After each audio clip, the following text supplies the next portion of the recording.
Definisi ganjaran merupakan sesuatu yang diberikan atau diterima sebagai tanda telah berjasa atau hadiah pembalas jasa. Pemberian ganjaran merupakan aspek paling penting dalam dunia pekerjaan. Ganjaran juga dapat mempengaruhi motivasi pekerja dan sekaligus meningkatkan produktiviti organisasi. Ganjaran terbahagi kepada dua. Ganjaran kewangan yang diberi secara langsung kepada pekerja sendiri seperti gaji atau upah, atau bonus, allowance atau pampasan. Ganjaran bukan berbentuk kewangan ialah perubatan percuma, cuti, kenaikan pangkat dan pengangkutan. Organisasi harus mewujudkan sistem ganjaran yang efektif lagi fleksibel bagi memotivasikan tingkah laku pekerja dan mempercayai bahawa pekerja mempunyai keperluan, nilai matlamat dan jangkaan yang berbeza terhadap ganjaran yang ditawarkan. Hai doktor, saya Zirawati binti Jaafar, nombor matrik 258-094. Okey, ganjaran tu dianggap bermakna jika ganjaran berkenaan bernilai kepada pekerja, penerima. Okey, macam kita tahu, kita sebagai pekerja ni mesti kita mengharapkan ganjaran yang setimpal daripada majikan. Jadi sebab itulah dalam dunia pekerjaan ni, gaji tu merupakan aspek yang paling utama lah. Okey, ganjaran ni terbagi kepada dua, iaitu ganjaran keuangan dan ganjaran bukan keuangan. Ganjaran keuangan ni adalah bayaran yang diberikan secara langsung kepada pekerja itu sendiri. Contohnya gaji, bonus, upah, allowance dan juga pampasan. Okey, untuk yang kedua iaitu ganjaran bukan kewangan, kita boleh lihat seperti cuti, penghargaan, rawatan perubatan percuma, pengangkutan dan juga kenaikan pangkat. Okey, kita tengok gaji. Gaji ni adalah bayaran asas yang dipersetujui oleh pekerja dalam kontraknya. Okey, sebagai pekerja ni mesti dia mengharapkan jumlah wang yang dijangkakan adalah selaras dengan sumbangan yang diberikan kepada syarikat ataupun organisasi. Jumlah tunai adalah jumlah amount asas yang dibayar ditambah dengan allowance pun boleh ubah, termasuk bonus, pembahagian keuntungan syarikat. Okey, faedah pula adalah sesuatu manfaat yang diberikan dalam bentuk bukan wang ataupun non-cash. Ia merupakan tambahan kepada bayaran asas gaji. Ganjaran kewangan ni mempengaruhi kualiti dan produktiviti pekerja kerana pekerja akan lebih peka dan bertanggungjawab untuk memberikan yang terbaik kepada syarikat. Okey, terima kasih. Selamat sejahtera, saya Siti Fatihah binti Mak Saleh, matrik nombor 257716. Saya akan membentangkan tentang ganjaran kewangan, iaitu ganjaran bonus. Okey, ganjaran bonus ni ialah ganjaran yang berbentuk wang yang diberikan kepada pekerja. Ganjaran ini diberikan untuk menyuntik semangat atau memberi motivasi kepada para pekerja. Okey, ganjaran bonus ini juga sebagai untuk membalas jasa kepada pekerja. Ia juga diberi mengikut tahap ekonomi dan keuntungan syarikat pada tahun tersebut. Okey, bonus ada beberapa jenis, iaitu salah satunya adalah bonus pengekalan, iaitu insentif yang diberikan kepada pekerja untuk mengelakkan pekerja berhenti kerja dalam sesuatu tempoh lah sehingga selesai tugas yang diberikan. Jenis bonus yang lain iaitu bonus tahunan. Bonus tahunan ni diberikan pada setiap tahun. Ia juga bergantung kepada ekonomi dan keuntungan syarikat tersebut. Jika pada tahun tersebut syarikat menerima keuntungan yang tinggi, so pekerja juga akan menerima bonus yang tinggi. Selain itu ialah bonus akhir tahun. Bonus ini berdasarkan prestasi pekerja dan ia juga diberikan sekaligus dengan bonus tahunan. last sekali ialah bonus perayaan. Bonus perayaan ni ialah bonus yang mengikut majoriti kaum dalam satu syarikat tersebut. Contohnya jika satu syarikat itu banyak kaum Cina, so bonus akan diberikan pada perayaan Hari Raya Cina. Okey, pemberian bonus ini juga terdapat beberapa syarat, iaitu ia berdasarkan keuntungan dan ekonomi syarikat. Selain itu, bonus ni diberikan mengikut tempoh perkhidmatan pekerja. Contohnya selepas tempoh percubaan, 3 bulan selepas tempoh percubaan baru pekerja akan dapat bonus. Selain itu ada juga yang company yang menetapkan syarat untuk dapatkan bonus cuma pekerja yang tetap saja, permanent staff only. So ada juga pekerja kontrak yang tak dapat. Ada setengah syarikat ada juga yang beri kepada pekerja kontrak juga, ada yang beri jumlah yang sedikit lah, berbeza dengan pekerja tetap. Itu saja, terima kasih. Nama saya Syafara binti Zulkifli, nombor metrik 257704. Saya akan membentangkan mengenai ganjaran kewangan yang bukan dalam bentuk wang ringgit.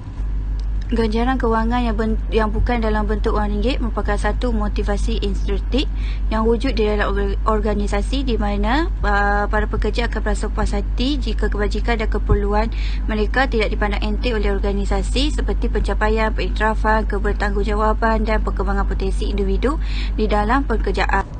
Antara ganjaran kewangan yang bukan dalam bentuk wang ringgit yang dapat diberikan oleh organisasi kepada para pekerjanya ialah anugerah penghargaan atau pencapaian. Anugerah ini merupakan satu anugerah yang sangat penting dan perlu diberikan atau disediakan kepada kaki tangan di dalam sebuah organisasi.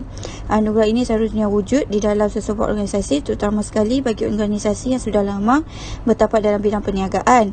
Ia menjadi rangsangan dan motivator yang akan beri impak positif dalam peningkatan prestasi pekerja seseorang individu, kumpulan atau organisasi. Selain pada kenaikan gaji, bonus atau elang, terdapat berbagai jenis anugerah penghargaan atau pencapaian yang dapat diberikan oleh organisasi kepada kaki tangan.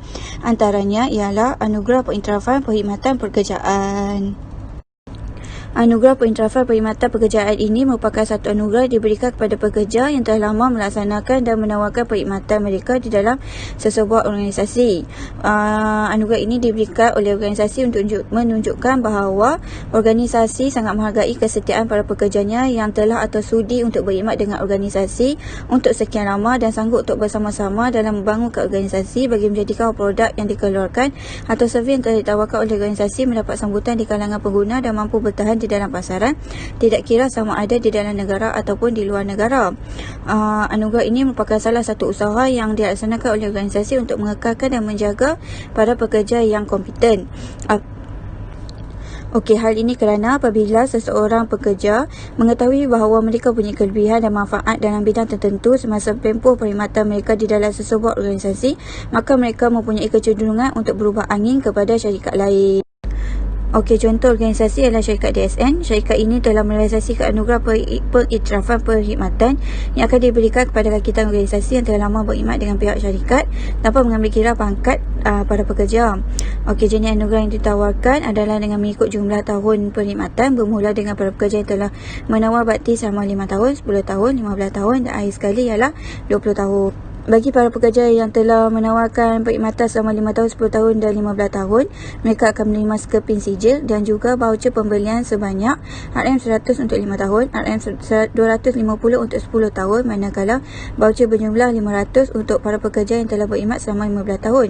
Jadi bagi para pekerja yang telah berkhidmat selama 20 tahun pula akan menerima seketul loket emas yang telah diukir dengan nama syarikat dan juga sijil penghargaan. Salam sejahtera Madam, saya Nur Hidayah binti Abdul Razak, nombor metrik 251901.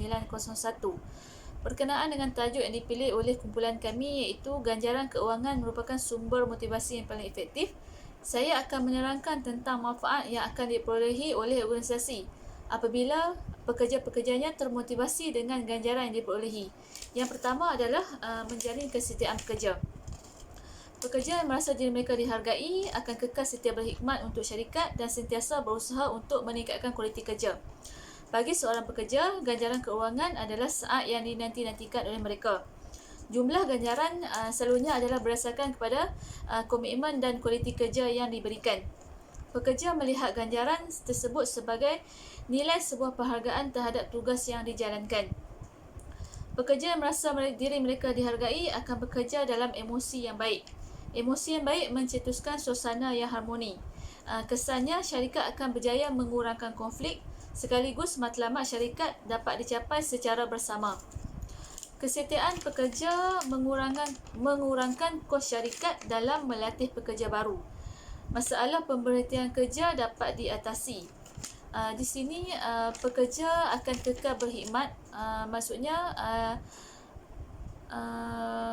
risiko untuk kehilangan pekerja yang berpengalaman dapat diatasi. Kedua adalah meningkatkan produktiviti. Peningkatan produktiviti di sebuah organisasi adalah disebabkan oleh komitmen yang diberikan oleh setiap ahli dalam organisasi tersebut. Pekerja yang merasa diri mereka dihargai tidak akan kisah untuk melakukan pengorbanan, iaitu dari segi masa. Contohnya, mereka akan dahulukan komitmen terhadap tugas yang diberikan walaupun pada hari cuti. Maksudnya di sini bukan persoalan syarikat memaksa pekerja untuk melakukan kerja lebih masa, tapi kerelaan pekerja itu sendiri untuk memberikan komitmen penuh terhadap tugas yang diberikan. Peningkatan produktiviti bermaksud pendapatan organisasi meningkat. Maksudnya di sini pekerja termotivasi untuk melakukan sesuatu yang lebih baik dengan tujuan untuk memberikan peningkatan pendapatan kepada syarikat tu, sebab dia fikir dengan peningkatan pendapatan untuk tahun seterusnya peningkatan ganjaran juga akan meningkat. Yang ketiga, tingkatkan kepercayaan. Apabila pekerja merasa diri mereka dihargai, tahap kepercayaan mereka terhadap organisasi adalah turut meningkat. Tempat kerja akan menjadi seperti rumah kedua dan mereka akan mencipta suasana yang hebat untuk bekerja. Komitmen dan kesetiaan pekerja meyakinkan organisasi untuk meletakkan kepercayaan kepada pekerja. Di sini apabila pekerja mendapat kepercayaan daripada organisasi, suasana untuk saling memberi yang terbaik tu akan wujudlah dalam persekitaran organisasi tu. Yang terakhir adalah penting untuk meletakkan kepercayaan kepada pekerja, kerana pekerja adalah orang yang bertanggungjawab dalam menjana dan menggerakkan organisasi untuk terus ke hadapan. Sekian daripada saya. Terima kasih, Madam. Kesimpulannya, terdapat banyak dilema dan rintangan yang mesti dihadapi dalam membentuk sistem ganjaran yang benar-benar menguntungkan kedua-dua pihak, iaitu majikan dan pekerja. Pihak kami berpendapat bahawa ganjaran kewangan merupakan sumber motivasi yang paling efektif.